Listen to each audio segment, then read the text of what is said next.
Bonjour, bienvenue sur cet épisode du podcast Gérer son entreprise par Christine Nguyen. Dans cet épisode, je vais vous exposer les trois raisons qu'un entrepreneur, qu'un créateur d'entreprise doit garder à l'esprit afin d'avoir une entreprise pérenne. Bonjour, je m'appelle Christine Nguyen, je suis ravie de vous accompagner durant cet épisode. J'accompagne les créateurs d'entreprises et leurs gérants à avoir une entreprise avec clarté et abondance. En ce moment, je suis en train de suivre une personne qui a une entreprise qui construit des dômes. En fait, des dômes ce sont des petites maisons en bois et en fait, je lui ai exposé lors de notre premier coaching les trois objectifs qu'un créateur d'entreprise, qu'un gérant d'entreprise et même une organisation en fait doit garder à l'esprit pour moi, pour tout le temps être à l'équilibre en termes d'alignement. En fait, les trois objectifs à garder en tête, le premier, et c'est le premier au sens réel du terme, c'est que l'entreprise doit être profitable. Et j'utilise le mot doit vraiment à bon escient. C'est-à-dire que avant tous les autres objectifs dont je vais vous parler, il faut que votre entreprise gagne de l'argent. Si elle ne gagne pas d'argent, vous êtes en faillite. L'entreprise ferme et au revoir bambino pour le reste des autres options, des autres objectifs de l'entreprise.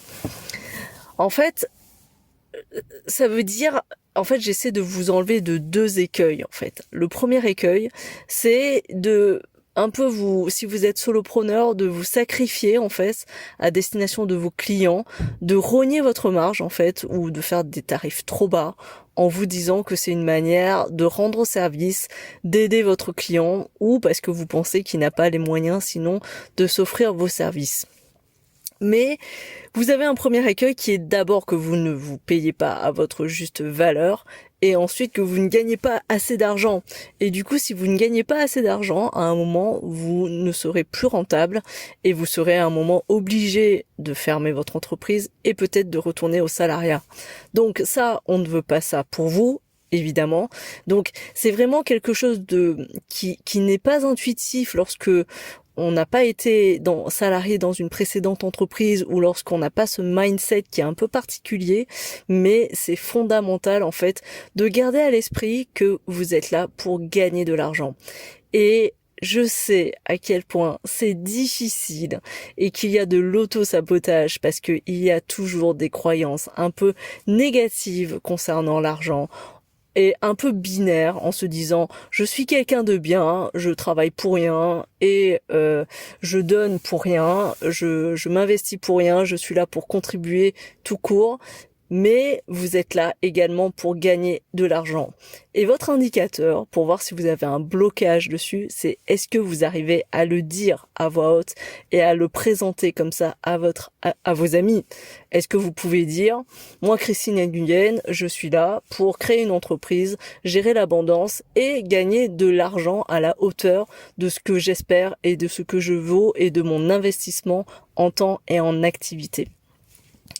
C'est très important que vous soyez solopreneur ou même grosse entreprise parce que si vous faites faillite, du coup vous ne pourrez pas faire les deux autres objectifs qui sont également très importants. Et là je vais revenir en fait à cet objectif en vous donnant un exemple, mais je vais d'abord brasser la deuxième et la troisième bon objectif que vous devez garder en tête.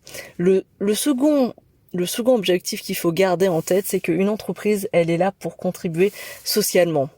C'est très important en fait, en tout cas pour moi, et je pense que ça l'est également pour les entreprises en fait qui sont équilibrées. Si vous n'êtes là que pour gagner de l'argent, à un moment, vous ne pourrez pas en fait être pérenne parce que la manière de contribuer, il y a différentes manières. Est-ce que c'est apporter le meilleur pour vos clients, pour les consommateurs? Et cela aura un impact sur votre manière de gérer et de monter l'offre en fait de votre entreprise. Et lorsque je dis contribuer, il y a différentes manières de contribuer. C'est-à-dire que vous êtes là pour contribuer, pour apporter le meilleur à vos consommateurs, à vos clients, mais également à vos salariés. C'est pour ça que prendre soin de ses salariés, c'est très important. Mais néanmoins, il faut faire attention en fait. Moi j'ai connu en fait, lorsque je travaillais chez Sergent Major, nous avons racheté en fait une entreprise qui s'appelait Natalis, et je me souviens lorsque du coup on avait fait l'audit premier et lorsque j'étais arrivée en fait dans les locaux de Natalis, c'était un truc incroyable. C'était un espèce de petit château au milieu d'un parc particulier dans la banlieue parisienne. Les salariés étaient chouchoutés, ils avaient une immensité de droits en fait et de cadeaux salariaux. Ils avaient des tickets restaurants qui étaient très très élevés par rapport à la moyenne, mais Natalis en fait, l'entreprise, avait beaucoup choyé en fait, avait prévalu le confort matériel, le confort physique en fait de ses salariés. Mais du coup le problème c'est que ils avaient perdu de vue la rentabilité financière, donc l'objectif premier, et ils ont fait faillite et se sont fait racheter par Sergent Major.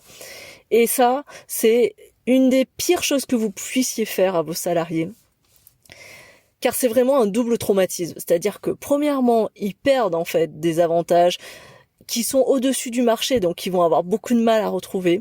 Et deuxièmement, en fait, ils connaissent le traumatisme de voir une entreprise à laquelle ils sont attachés et qui fait faillite et qui se fait racheter, et ils vont arriver du coup les racheteurs qui du coup imposent des nouveaux process et une nouvelle culture d'entreprise.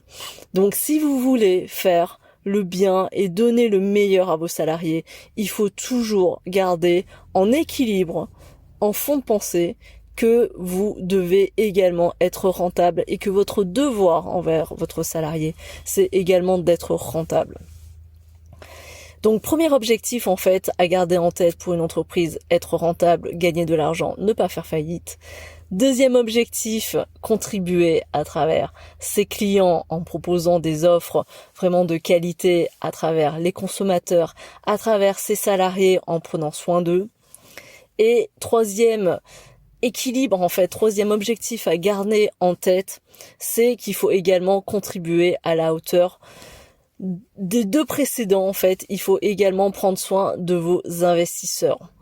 Donc quand je dis investisseur, il y a plusieurs profils. Si vous êtes solopreneur, et ben en fait l'investisseur c'est vous. Donc tant mieux pour vous, mais il faut que vous pensiez également à vous rémunérer à votre juste valeur, à avoir été là à alimenter en fait l'entreprise de vision. Et du coup, il est juste d'avoir une rétribution pour ce rôle que vous jouez. Si vous avez une SAS ou une SASU, vous êtes du coup titulaire de l'ensemble des parts ou d'une partie des parts. Et votre rôle, c'est également de rémunérer en fait l'ensemble de vos actionnaires en versant des dividendes. Et ça, c'est plutôt normal parce que ce sont des personnes qui ont investi de l'argent dans votre entreprise. Si elle marche bien, tant mieux. Il est juste qu'elle récupère une partie de la rémunération. Et s'il y a des pertes, et ben malheureusement, tant pis pour elle.